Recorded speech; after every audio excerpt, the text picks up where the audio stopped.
বুঝলে কোন মূর্তির লাহান বয়ে রইছো কে? মানে এইটার আসর এইটাই পরে নাই। আবার কারোর আছে এখানে স্টেডিয়াম কিন্তু এখানে, ঠিক না? হ্যাঁ, তার মানে চান্দিতে চুল নাই কিন্তু চাপ দাঁড়িয়ে আছে।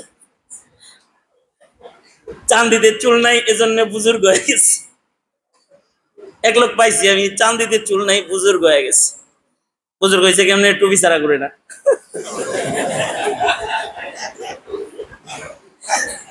আজান দিছে পরে আমি টানতেছি, চালান যাই মসজিদে যাই, তো ব্যাংক টাউন থাকি, ব্যাংক টাউনে বাসা, এই জন্য টানতেছি চলেন আজান দিছে মসজিদে যাইতে। আমার পাশের লোক সারেন হের হাত, তুই কি করেন আপনি?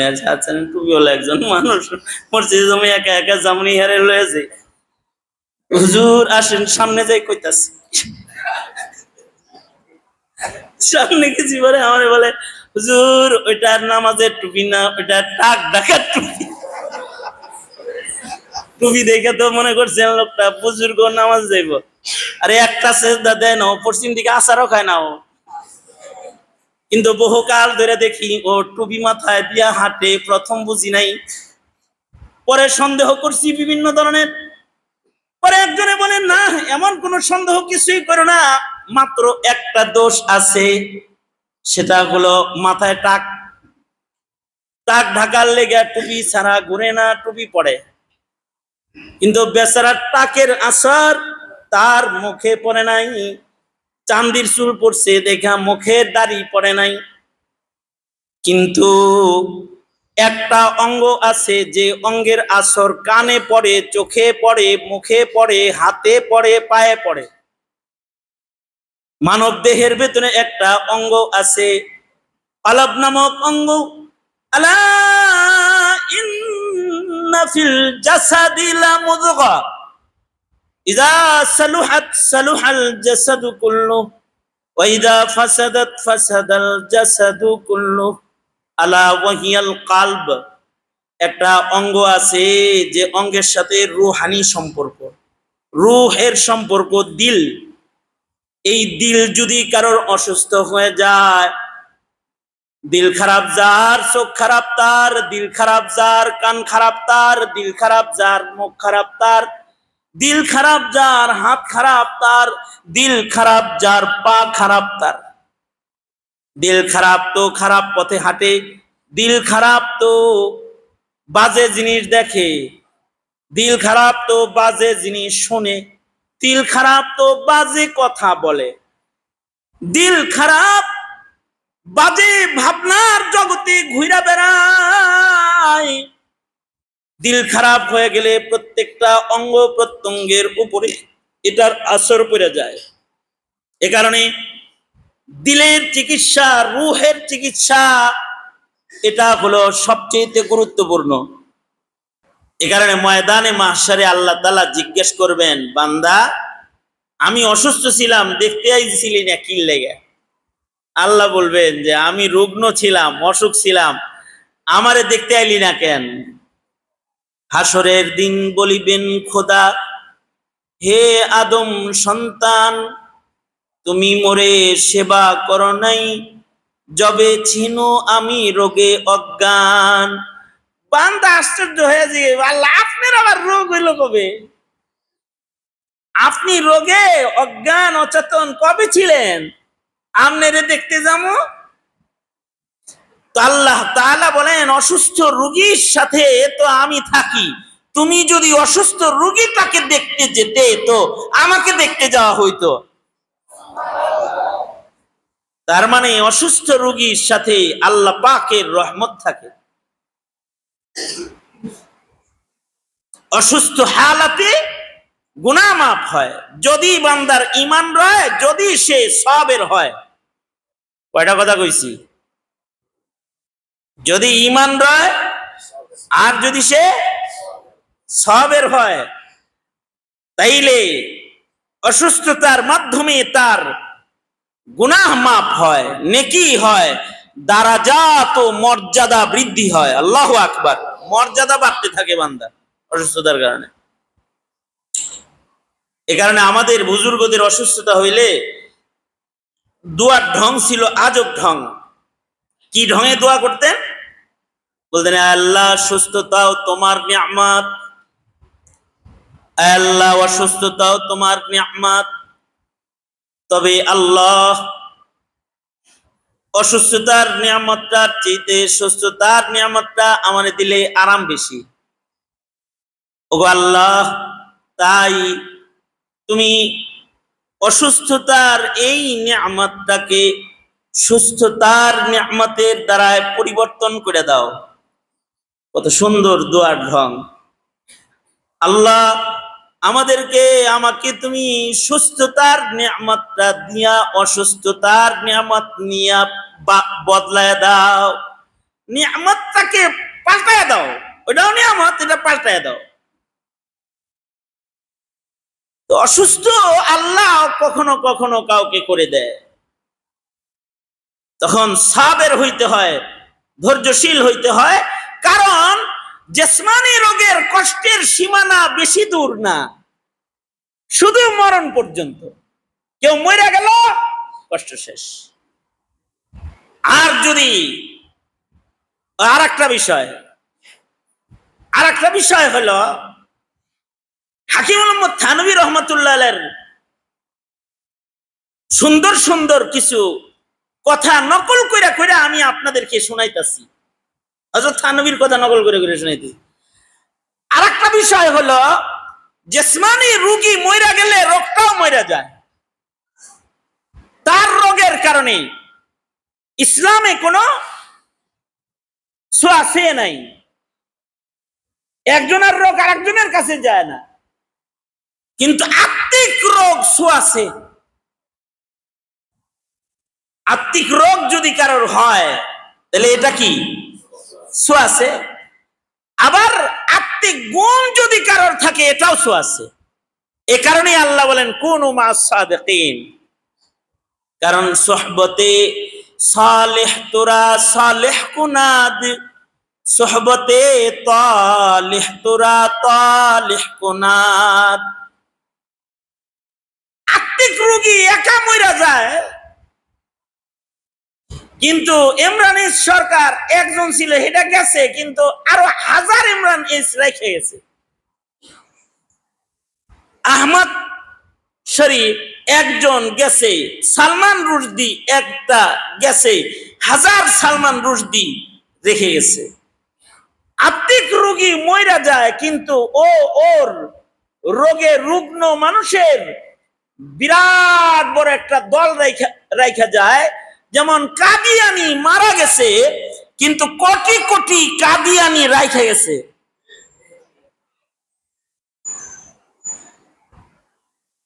এটা ভয়ঙ্কর বেশি। এই কারণে আল্লাহ তাআলা আত্মিক রোগের চিকিৎসার জন্যই ১৬ লাখ নবী পাঠাইছেন। ১৬ লাখ, লক্ষাধিক পয়গম্বর দুনিয়াতে পাঠাইছেন একটাই কাজ, তাজকিয়াতুন নুফুস করার জন্য, মানুষের রূহানি রোগের চিকিৎসা করার জন্য। সুবহানাল্লাহ। নবীদের আগমন, রিজালুল্লাহ, কিতাবুল্লাহ, এগুলো সবকিছু হলো রোগী ভালো করার লেগা। নবীরা ডাক্তার, আর নবীদের কাছে আসা ইলম হলো চিকিৎসা। অনুনাজ্জিলু মিনাল কুরআন, অনুনাজ্জিলু মিনাল কুরআনি মা হুয়া শিফাউ ওয়া রাহমাতুল লিল মুমিনিন, অনুনাজ্জিলু মিনাল কুরআনি মা হুয়া শিফাউ ওয়া রাহমাতুল লিল মুমিনিন। নবীদের মাধ্যমে যা আসছে ইলমে ওহী, এগুলো যুগে যুগে ঔষধ হয়ে আসছে। আমাদের নবীজি কোরআন যে নিয়ে আসছেন, কোরআনের ভিতরে আমাদের রোগ মুক্তির আয়োজন নিয়া এবং আমাদের জন্য রহমত নিয়া আল্লাহর রাসূল আগমন করেছেন। নবীজির কাছে কোরআন আল্লাহ তাআলা ঔষধ হিসেবে দান করেছেন। এটা দুনিয়াবাসীর ঔষধ। এটা খালি রূহানি রোগের ঔষধ না, জিসমানি রোগের ঔষধ। কোরআনের ভেতরে জিসমানি রোগেরও শিফা। এক সময়কার মানুষ ওষুধ বানায় নাই, তখনকার মানুষ কোরআন দিয়েই চিকিৎসা করছে। সূরাতুল ফাতিহা পড়া সূরা শিফা, এটা খাইছে ভালো হয়ে গেছে। আয়াতে কারিমা পড়া দোয়া করছে, মাসালা হল হয়ে গেছে। আল্লাহর রাসূল খোদ নিজে জিসমানি রোগে আক্রান্ত হয়েছে হাসাদের কারণে। মক্কা থেকে মদিনায় হিজরত করে গেছেন, তো মদিনায় যাওয়ার পরে ইহুদিরা নবীজিকে জাদুটনা করছে। আল্লাহ তাআলা সূরাতুল ফালাক, সূরা নাস, এই দুই সূরা একসাথে চিকিৎসার জন্য নাজিল করেছেন। ফেরেশতা নিয়ে আইছে, আয়া কয় আমনেরে তো চুলে গিট মেরে মেরে জাদু করছে, এই সূরা দুইটা শিফা হিসেবে আল্লাহ দান করছে। মুআওয়াযাতাইন, আল্লাহ পাকের আশ্রয় কামনা করেন, আর এই কুয়াত থেকে চিরুনি উঠায়া গিট একটা করে খুলেন, একটা করে আয়াত পড়েন, আর গিট একটা করে খুলেন। সুবহানাল্লাহ। সবগুলো আয়াত পড়া শেষ, গিট খোলাও শেষ, নবীজি সুস্থ হয়ে গেছে। এ কারণে সকাল সন্ধ্যা মুআওয়াযাতাইন পড়তে হয়। কুল আউযু বিরাব্বিন নাস, কুল আউযু বিরাব্বিল ফালাক, কুল আউযু বিরাব্বিল ফালাক মিন শাররি মা খালাক ওয়া মিন শাররি গাসিকিন ইযা ওয়াকাব ওয়া মিন শাররিন নাফাসাতি ফিল উকাদ ওয়া মিন শাররি হাসিদিন ইযা হাসাদ। তো এই একটা একটা করে আয়াত পড়ছে আর গিট খুলছে, তো নবীজি সুস্থ হয়েছে। সূরা ফালাকের ভিতরে জিসমানি রোগের বর্ণনা, আর সূরা নাসের ভিতরে রূহানি রোগের চিকিৎসার বর্ণনা। হ্যাঁ, ওয়াসওয়াসা ডালে যে শয়তান, মানুষ হোক জিন হোক, দিলের যে অসুস্থতা পয়দা করে, এর থেকেও আমি আল্লাহর কাছে পানাহ চান। আল্লাহর কাছে পানাহ চান, যিনি মালিক, যিনি পালনেওয়ালা, যিনি সকল মানুষের রব, তার কাছে রূহানি রোগ থেকেও পানাহ চান, আশ্রয় কামনা করুন। আপনি বলুন, হে আল্লাহ আমি পানাহ চাই এই দিলে যারা ওয়াসওয়াসা ডালে তাগর ওয়াসওয়াসা থেকে, এটা আমারে কোন রূহানি রোগের চিকিৎসাও শিখাইয়া দিতেছে।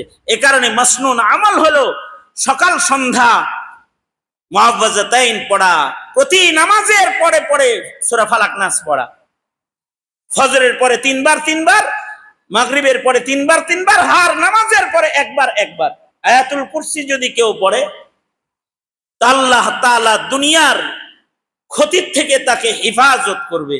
আয়াতে শিফা যেগুলো আছে এগুলো পড়ে পড়ে দম করবে, তো আসমা নবীজি আসমাউল হুসনা পড়ে দম করতেন, তো 20 পানি হয়ে যেত। আসমাউল হুসনা আল্লাহ পাকের 99 নাম, এটা পয়রা নবীজি দম করতেন, তো নবীজির বিষের যন্ত্রণা এটা পানি হয়ে যেত। আসমাউল হুসনা পড়ে পড়ে নবীজি দম করতেন। আর রূহানি রোগের চিকিৎসাও কোরআনে, কোরআন পুরাটাই রূহানি রোগের চিকিৎসা। মানুষের রূহানি রোগ ভালো হবে, এ কারণে কোরআন শুনলেও রূহানি রোগ ভালো হয়। আল্লাহু আকবার। কোরআন পড়লেও রূহানি রোগ ভালো হয়, কোরআনের আমল করলেও রূহানি রোগ যেটা এটা ভালো হইতে থাকে। জিসমানি রোগের কারণে মওত পর্যন্ত কষ্ট হয়, কিন্তু যদি রূহের রোগ লইয়া সরিষার দানা পরিমাণ হাসাদ লইয়া যদি কেউ মারা যায়, যদি সামান্য পরিমাণ অহংকার নিয়ে কেউ যদি মইরা যায়, তাহলে দিলের রোগের কারণে, দিলের রোগ মানুষকে স্থায়ী কষ্টের দিকে ঠেলে দেয়। রূহানি রোগী যারা, তারা দোজখে পড়ে যায়। জিসমানি রোগের কষ্ট তো সহ্য করা যায়, কিন্তু রূহানি রোগের কারণে দোজখের কষ্ট যেটা, এটা বরদাস্ত করার মতো না। দুনিয়ার কষ্ট বরদাস্ত করা যায়, কিন্তু জাহান্নামের কষ্ট যেটা রূহানি বিমারির কারণে বান্দার হবে, এইটা বরদাস্ত করার মতো নয়। এক মুহূর্ত জাহান্নামের আগুনে থাকার ক্ষমতা আমাদের নাই, এক সেকেন্ডও জাহান্নাম বরদাস্ত করার ক্ষমতা আমাদের নাই। রুহানি রোগের কারণে কেউ কেউ স্থায়ী দোজখী হয়ে যাবে, সামান্য সামান্য রুহানি রোগের কারণে দোজখের আগুনে নিক্ষিপ্ত হয়ে যাবে।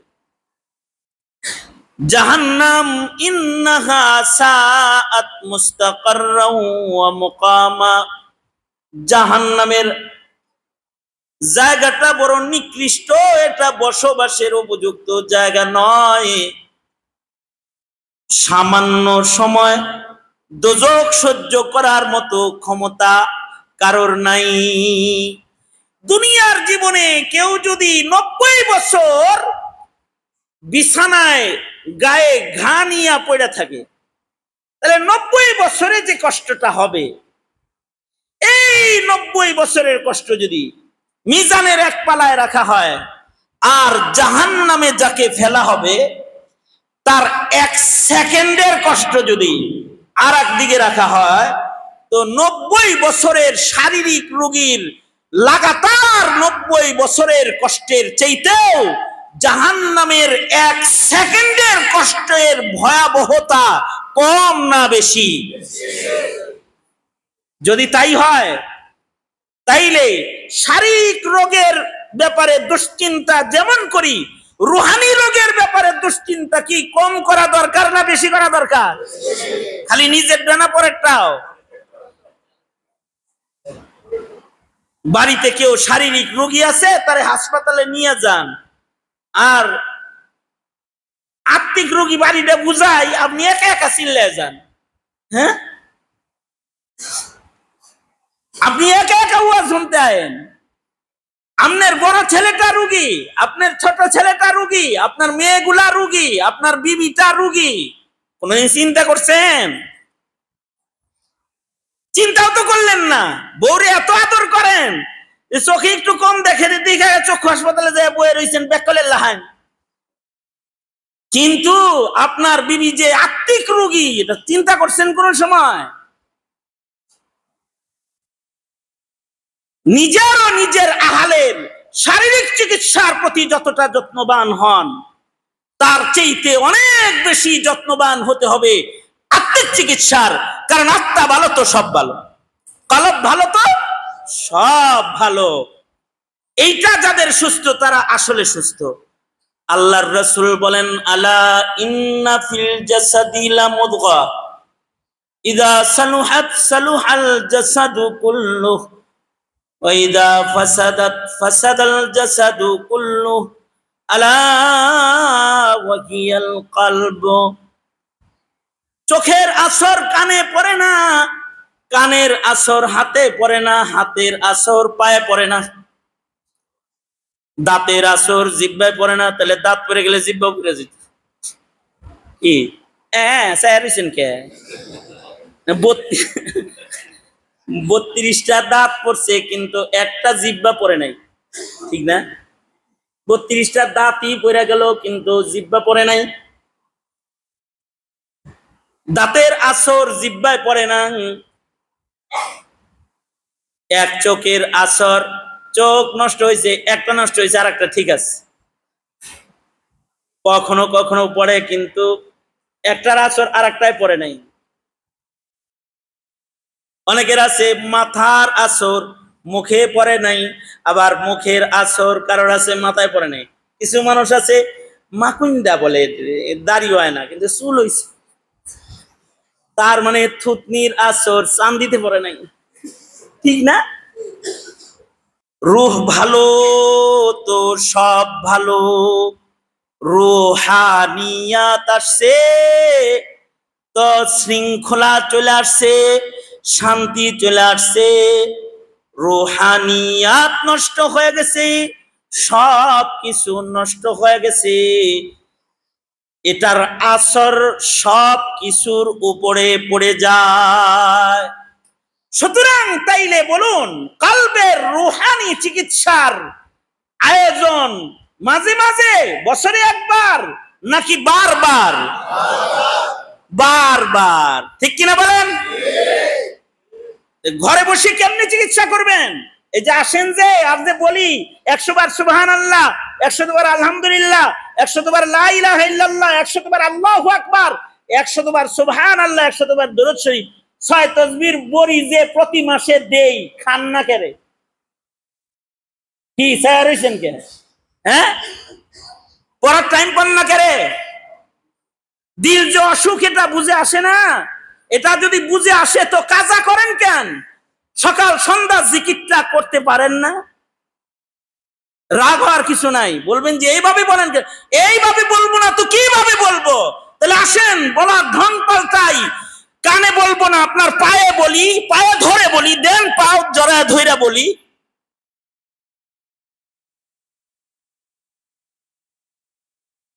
আল্লাহ তাআলা এই বুঝটা আমাদের দান করুক, আমিন বলেন।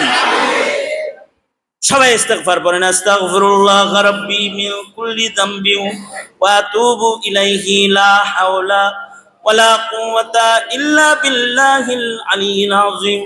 আস্তাগফিরুল্লাহাল্লাযী লা ইলাহা ইল্লা হুয়াল হাইয়ুল কাইয়্যুম ওয়া আতুবু ইলাইহি। আস্তাগফিরুল্লাহাল্লাযী লা ইলাহা ইল্লা হুয়াল হাইয়ুল কাইয়্যুম ওয়া আতুবু ইলাইহি। আমি দোয়া চাই আগামীকালকে আমার সফর, আমি দোয়া করি আল্লাহ আপনাদেরকে কবুল করুক। আপনাদের কাছে দোয়া চাই আমার সফর কবুল হয়, আমন সালামতির সাথে আল্লাহ সফর করার তৌফিক দান করে, মাবরুর হজ নসিব করে। আলহামদুলিল্লাহি রাব্বিল আলামিন। والصلاة والسلام على سيد الأنبياء والمرسلين محمد وعلى آله وأصحابه أجمعين. سبحان الله وبحمده سبحان الله العظيم. سبحان الله وبحمده سبحان الله العظيم. রব্বুল আলামিন জিলহজের 10 রাতের গুরুত্বপূর্ণ একটা রাত ইসলাহি মজলিসে বসেছি। যে রাতের মর্যাদা তোমার নবী বলেছে লাইলাতুল কদরের মতন। রব্বুল আলামিন যা খায়রুম মিন আলফি শাহর। রব্বুল আলামিন তোমার উশাক বান্দারা এই মুহূর্তে কাবার চত্বরে আছে। ইয়া আল্লাহ, ভিক্ষুকের মতো 2টা হাত বানায় ধরেছি। আমাদের জিন্দেগীর সব পাপের জন্য, গুনার জন্য অনুতপ্ত লজ্জিত হয়ে তোমার কাছে মাপ চাই। মেহেরবানি করে আল্লাহ তুমি আমাদের জিন্দেগীর সব গুনাহ মাফ করে দাও আল্লাহ। জেনে না জেনে, অন্ধকারে আলোয় গোপনে প্রকাশ্যে যত পাপাচার করেছি ক্ষমা করে দাও। বেপানাহকে পানাহ দাও, বেরুজিকে রুজি দাও, অশান্তি দূর করে শান্তির ফয়সালা করো আল্লাহ রব্বুল আলামিন। দিলের অসুখ ভালো করে দাও আল্লাহ, দিলকে সুস্থ করে দাও। এই মজলিস প্রতি মাস কবুল মঞ্জুর করে নাও আল্লাহ।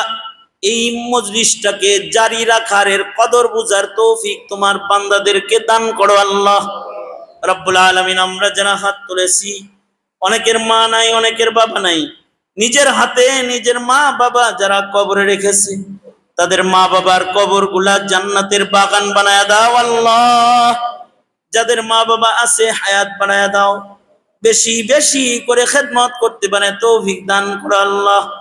আমাদের সালাতু সালাম তোমার বন্ধুর রওজায়ে আতহারে পৌঁছায়া দাও।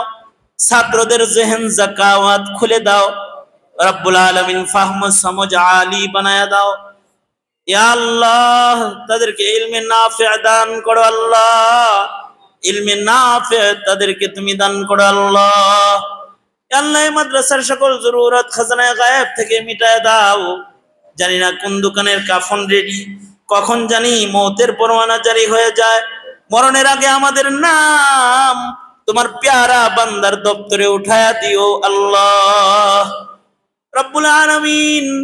আল্লাহ, যে সকল আকাবির আসলাফরা চলে গেছে তাদের দারাজাত বুলন্দ করে দাও ইয়া আল্লাহ। আকাবির আসলাফদের খালা পূরণ করার জন্য এ তালবে ইলম থেকে জামাত তৈয়ার করে দাও জমানার হাদি ওদের তুমি বানায়া দাও।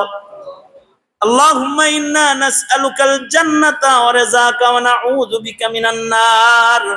আল্লাহুম্মা আ'ইন্না বিল ইলমি ওয়া যায়্যিননা বিল হিলমি ওয়া আকরিমনা বিত তাকওয়া জাম্মিলনা বিল আফিয়া। নাসআলুকা দাওয়ামাল আফিয়া ওয়া তামামাল আফিয়া ওয়া শুকরা আলাল আফিয়া। সুবহানা রাব্বিকা রাব্বিল ইজ্জাতি আম্মা ইয়াসিফুন ওয়া সালামুন আলাল মুরসালিন ওয়ালহামদুলিল্লাহি রাব্বিল আলামিন। আসসালামু আলাইকুম ওয়া রাহমাতুল্লাহি ওয়া বারাকাতুহু।